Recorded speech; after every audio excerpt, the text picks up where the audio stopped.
From MTN News, this is Montana This Morning. A man was arrested in connection with shooting another man in Deer Lodge Wednesday morning. And a close call for a man crashed into a moving train near Columbus this week. Turns out to be just one of his challenges. What else he's facing coming up at 6:37. I was actually in Columbus, not near Columbus. It was in town in Columbus. 6:30, Chet Lehman, Matt Elway with you here. Snow continues to fall, as you would expect on the 15th day of April. Yeah, also, Good Friday. Again, for those of you who celebrate this, blessings to you on this Good Friday. Bad driving is kind of how that goes. We have snow-packed roads for Bozeman Pass, visibility below 2 miles for much of the area. You can see Homestake Pass, scattered snow and ice this morning. It's nice to be able to see the roadways at this point in the morning. That doesn't mean turn off your lights. Leave them on, please. Visibility is very poor across the area. Temperatures single digits, 19. West Yellowstone is all over the place with temperatures this morning. I see that. Yeah, I think it has a lot to do with wind. Mainly dealing with snow early into the day. I think the afternoon may be a little sloppy and wet as we see temperatures approaching the freezing mark for the afternoon under partial sunshine as you get late in the day. Just please leave some extra time as you're leaving this morning. Be very careful and watch out for the other folks. Of course, kids heading to school this morning, bundle up. There you go. Yeah. Good advice. Thank you, Matt. 6:31, our top story this half hour. Shots ring out and a man went down in Deer Lodge Wednesday morning. MTN's John Amey reports on how that's leading to an attempted murder charge. A man is jailed in connection with shooting another man in Deer Lodge Wednesday morning.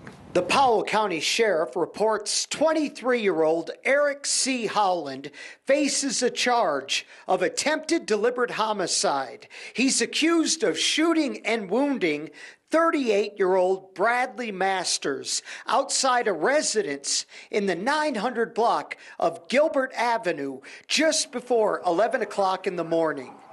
Deer Lodge police and the sheriff were involved in a car chase with the suspect on county roads north of Deer Lodge that ended in a standoff. Suspect at that point remained in his vehicle for approximately 10 minutes. We were trying to communicate with him, negotiate with him, that type of thing. Eventually, he was responsive to my commands, and he came out of the vehicle and was taken into custody. The sheriff said the suspect and the victim knew each other, and this wasn't a random shooting. The victim was treated at Deer Lodge Medical Center. I can say that the nature of the injury was in itself serious. I have talked to the victim since yesterday. He is he's talking and able to communicate with me, so that part of it is good. Local schools Wednesday were temporarily put on lockdown immediately after the shooting. But in order to keep the kids at school safe, that was one of our immediate concerns, and they were notified. The sheriff described this as a very dangerous situation, but in the end, it turned out with the best possible result. This incident was handled, I think, remarkably well by everybody involved. We had the suspect contained in about 40 minutes. In an area that extended about almost 7 miles outside of Deer Lodge. So I think it went very well. The motive for the shooting remains under investigation. In Deer Lodge, John Amey, MTN News. All right, thank you very much, John. 6:34 now. Baby boomers, the second largest population in this country. They have lived through some of the biggest events in our nation's history. Now many face their own personal crisis. They have no place to call home. Newsy national correspondent Audie Guarwardo explains why.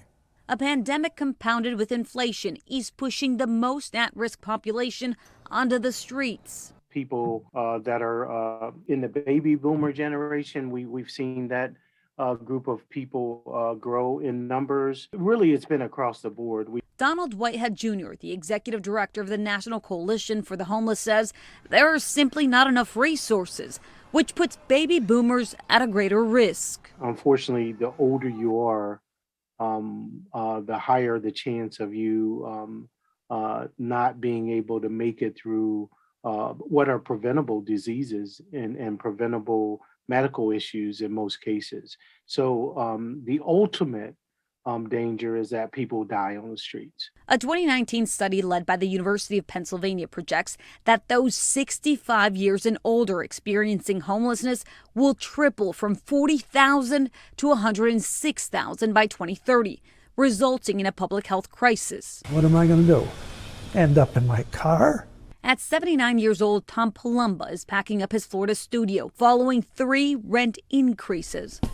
He says he survives off a small disability check and is running out of options. It's the first time in my life this ever happened. The average Social Security check as of December totaled just over $1,600, and some receive less. We know that benefit has not kept up with inflation. In a 12-month span, rent spiked 17% nationally, according to Apartment List. Rent now averages $1,300, $130 more than projected. Miami Metro ranked #1 for year-over-year rent growth. Since 2020, rent in Phoenix and the Tucson metro area grew by more than 30%, making them 2 of the hottest markets.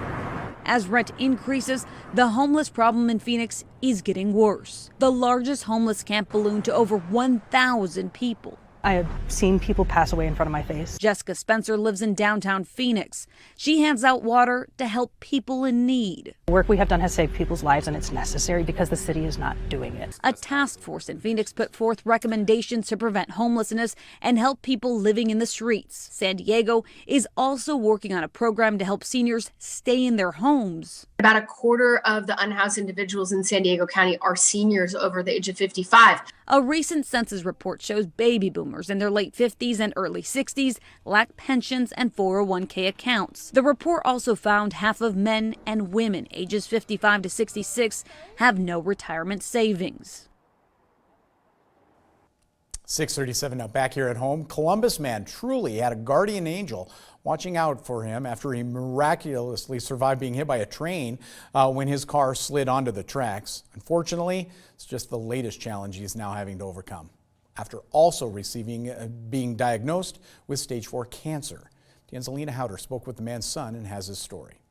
Traffic is moving just fine now here in Columbus, but Wednesday morning it was a completely different scene. A man was struck by a train in the middle of town, and this is just one of several challenges that Dennis Slicer is now facing.